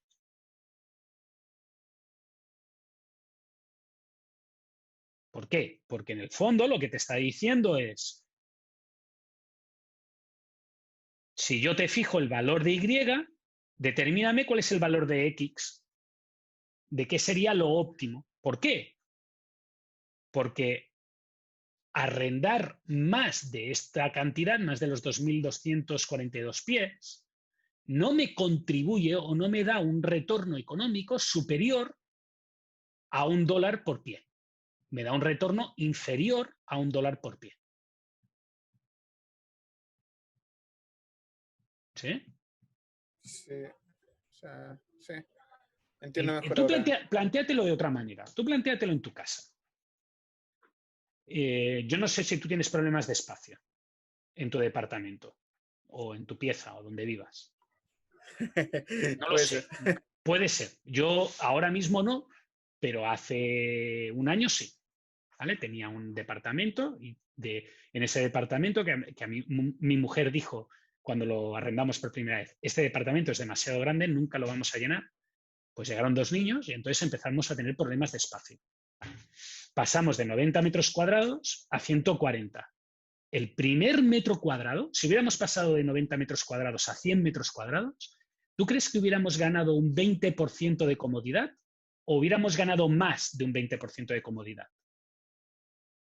Fíjate que entre 90 y 140 hay 50, por eso digo que con 10 metros cuadrados hubiéramos ganado mucho más de un 20% de comodidad, porque llega un momento que el espacio extra no lo estamos usando. Por tanto, la evaluación económica de cada metro cuadrado adicional que tú me des es menor. ¿Sí? O sea, Claro, sí, ahora. ¿realmente tú crees que yo necesito tener un sofá en mi oficina? ¿Cuánto me contribuye ese sofá? ¿Me contribuye lo mismo que antes, que iba pisando juguetes de bebé o de niño porque mis niños no tenían espacio suficiente para jugar? Claro, o sea, en el fondo uno está más o menos dispuesto a pagar por espacio. Cada vez menos. Cada vez Cada el vez, beneficio que te da un metro cuadrado más es inferior. Y eso claro, es lo que en el representa fondo la MU. Eso es lo que representa este dibujo de aquí. Es un diferencial cada vez a menos, menos, menos, menos, menos, menos, menos, menos, menos, hasta que al final no me da nada. Es más, claro, pues en el óptimo mu vendría siendo 0, que estoy dispuesto a pagar 0, que ya tengo todo lo que necesito. no. Llega un momento que esto sigue bajando. Esto sigue bajando. Y llegará un momento en que estará por debajo de 0. Y eso significaría que ese espacio extra no te da nada. Estarías dispuesto a arrendarlo al precio que aparece aquí. Ya, Dicho de otra manera, no te lo plantees como que ese beneficio es el beneficio de cada uno de los metros cuadrados. Este valor de aquí es lo que te da de extra un metro cuadrado o el primer metro cuadrado. El segundo metro cuadrado le sacas menos partido, al tercer metro cuadrado le sacas menos partido, al cuarto metro cuadrado le sacas menos partido y así sucesivamente. ¿De acuerdo? ya. Ok. O sea, mientras ¿Sí? más grande el mu, claro, Más a partir pagas. sí, No, cuanto claro. más grande mu, menos metros cuadrados quieres. Claro. ¿Sí? ¿Dudas adicionales? Fernando. Sí, ahora entendí mejor. Gracias, Vale, profe. Sergio, de nada. Profe, tenía una pequeña duda ¿Qué? respecto en la ecuación para calcular el Q. ¿Cuál de ellas? Quería saber si la restricción, o sea, si la derivada que está al lado del mu es la derivada de la restricción. A ver, un segundo, que empiezo a estar cansado. ¿Esto de aquí? ¿Esta de aquí? Es la derivada de la función respecto a Q. No lo está mostrando. Ahora sí. Ahora sí, eso. Es la derivada de la función respecto a Q, no respecto a μ. Porque la derivada de la función respecto a μ es la función. Es esta función de aquí. ¿Sí? Ya. Voy a explicarlo de nuevo para que veas que es lo mismo, pero voy a ir a mi fórmula, ¿vale? Y ahora la voy a reordenar para que lo veas. Para que veas que es la misma que la que tienes ahí. Es esta fórmula la que estamos hablando, ¿de acuerdo? Esta de aquí. ¿Sí? ¿Me la dejas escribir en otra hoja? Para que veas que realmente es la misma.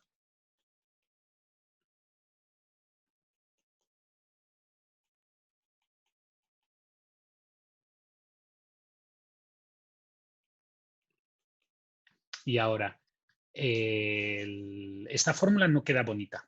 No está como está arriba. Lo que está es que se multiplica el numerador y el denominador por 2.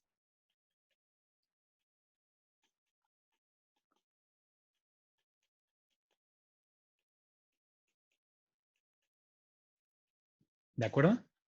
Y ahora, reténla en la cabeza un segundo. Fíjate que el numerador que me ha salido es exactamente el mismo. Y el denominador que me ha salido es el mismo, excepto este trocito de aquí.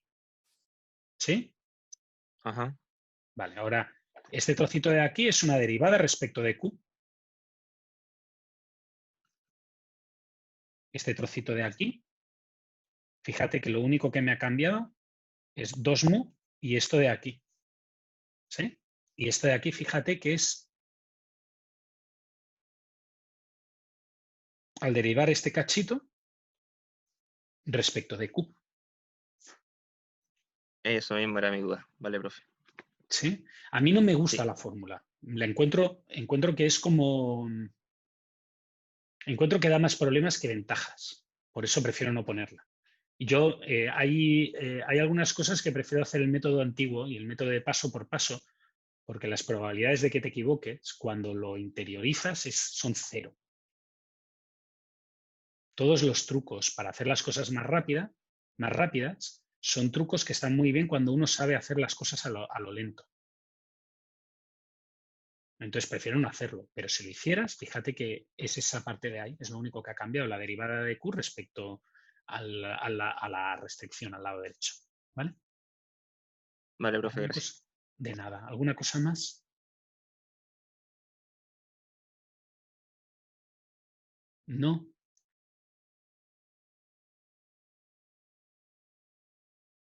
Bueno, me vais a permitir, porque ya llevamos 10 minutos más de lo que tocaba, de lo que me habíais dicho que queríais que os diera de ayudantía, me vais a permitir que os aconseje unos cuantos ejercicios o que os aconseje temario que no hemos visto y que acostumbre a dar problemas a los alumnos.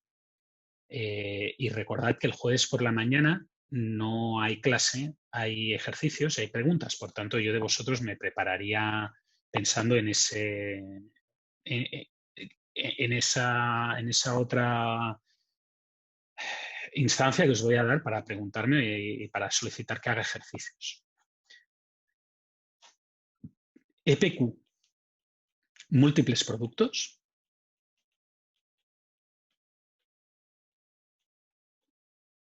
Acostumbra a dar problemas. Muchos. Y el motivo por el que acostumbra a dar problemas son 2. Primero, hay mucho número. Y segundo, normalmente el profe no lo explica el ayudante en la ayudantía. Y entonces, como las ayudantías no acostumbráis a tantos, cuando se ha preguntado en una prueba, esto acostumbra a dar problemas. Por tanto, haced algún ejercicio. Productos sujetos a restricciones raras. o más bien sujetos a descuentos raros.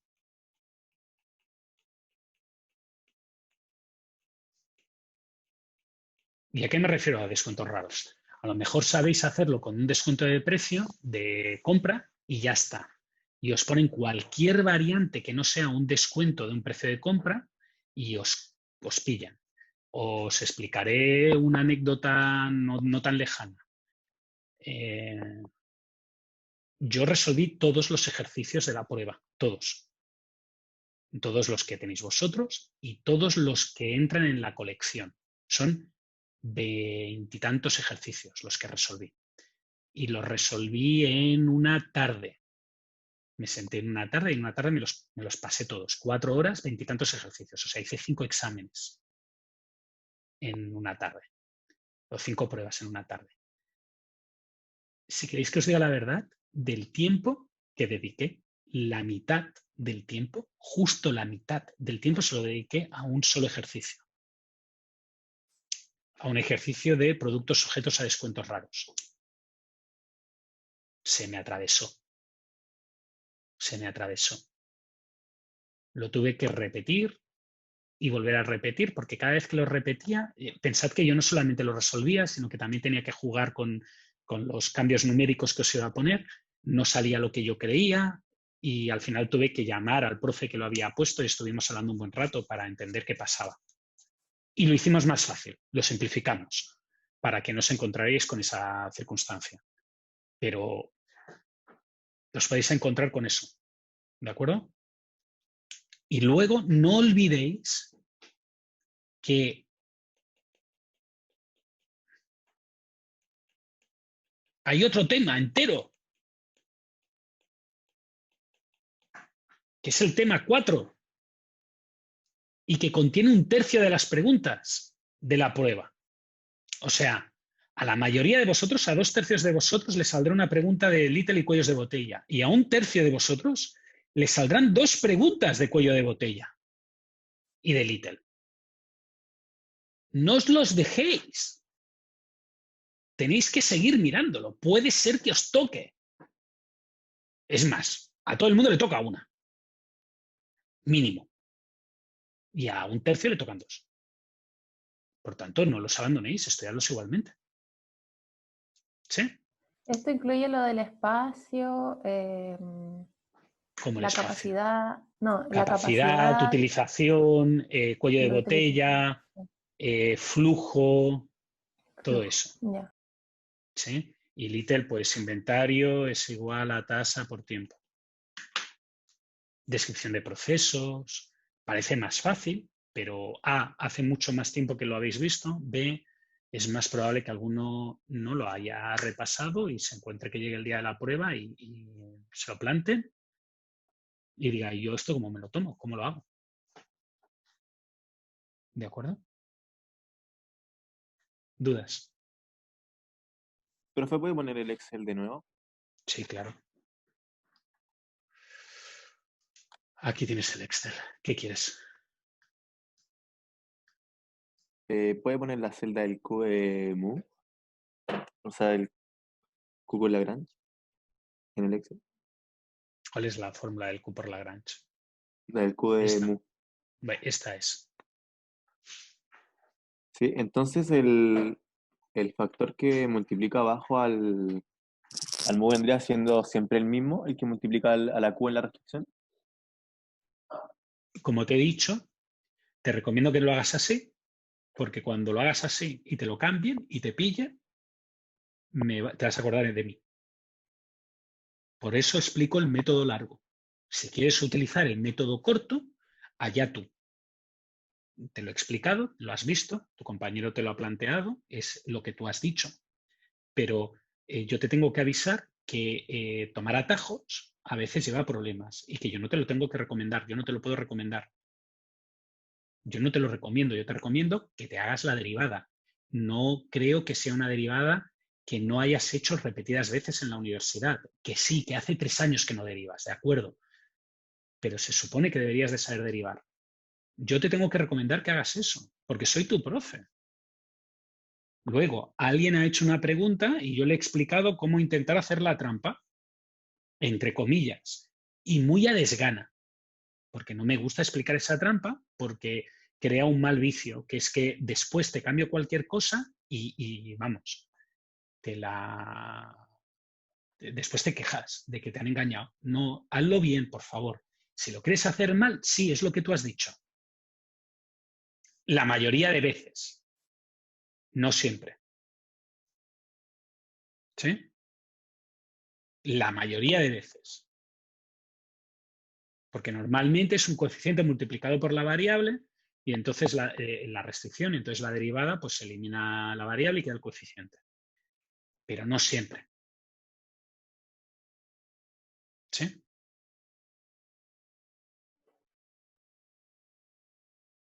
Sí, profe. Gracias. Yo te lo tengo que decir. Sí, es lo que tú dices en este caso concreto y en la mayoría de casos. En el 90% de casos. Pero hay un 10% de casos en que no es así y cuando no es así, entonces es cuando todos lloramos.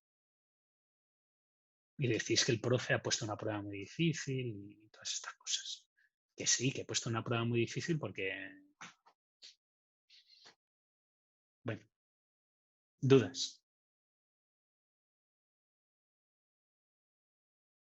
¿No?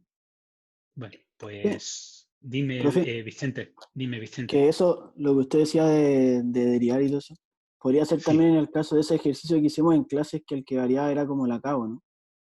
¿Perdona? Uno de, el ejercicio de que aquí lo tengo, el de las pulpas y chuletas, por ejemplo. Ese es exactamente el mismo ejercicio que he resuelto aquí. Ya. Y el de las pulpas y las chuletas, lo que pasa es que la derivada era por un precio. Claro. Es que ahí lo Pero- que variaba era como la K después, que algo así hicimos en clase. No, en ese lo que pasaba es que eran dos productos que se podían comprar juntos. Y después lo que Sí. variaba era que había una cantidad máxima de inventario que podías tener, si no recuerdo mal. Y entonces es exactamente el mismo problema que tenemos aquí. Pero en el problema que teníamos aquí lo que había era una capacidad de almacén máxima, que eran 20.000 pies cuadrados. Ya, perfecto. ¿De acuerdo? Sí. Pero es el mismo enunciado, es el mismo tipo de enunciado. ¿Dudas? De nada. ¿No? Bueno, pues lo dicho. Gracias por venir.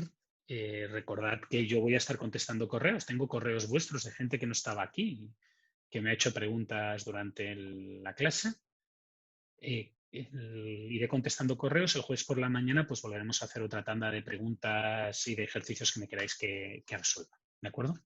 Gracias por Profe, venir a todos. buen Dime, día. Sergio. ¿Qué?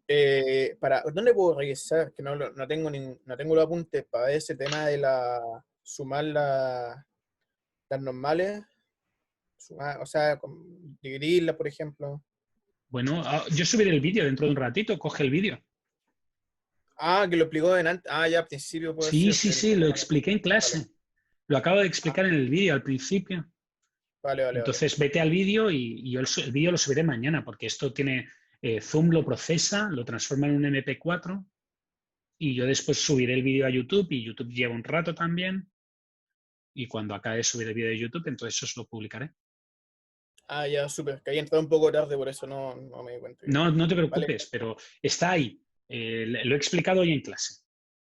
vale, gracias. De nada, chao. Chao. Chao, profe, muchas gracias. Chao. Gracias a Chao, vosotros profe, por muchas venir. gracias. Chao, profe, Chao. gracias. Chao, profe. José, profe. generalmente no subo los Excel. Prefiero que lo miréis directamente de allá. Te lo prometo. Yo los borro. Según los van llegando, los borro. Motivo. No quiero que me copiéis las fórmulas. Quiero que las pongáis vosotros, las vuestras. Que abráis el Excel, que veáis el vídeo, que lo metáis vosotros. ¿Sí? Te prometo que mejora. No estoy diciendo que sea la cosa ideal ni que sea una práctica súper buena, pero hace que os equivoquéis vosotros, veis dónde os equivocáis, repasáis. ¿De acuerdo? Profe, muchas gracias por todo. No, gracias a vosotros. Tiempo y disposición. Fue Yo muy no tengo bueno. yo no tengo ningún problema, ya sabéis que si es para que vosotros estudiéis, yo no tengo ningún problema, contesto súper rápido por algo. Yo me tomo en serio mi trabajo de profe. Así que Nos espero damos lo mismo, cuenta, muchas gracias. espero lo mismo de vosotros como alumnos, y por eso a veces también ahí levanto un poco chispas, porque espero que también seáis súper profesionales. Y alguno, pues sí, la mayoría sí, pero hay alguno que no, y entonces pagan justos por pecadores. ¿Vale? Bueno, muchas gracias, profe, que esté súper De bien. nada, chao, hasta luego. Chao. Chao, profe, muchas gracias. Chao, Chao, profe, gracias. chao, hasta luego.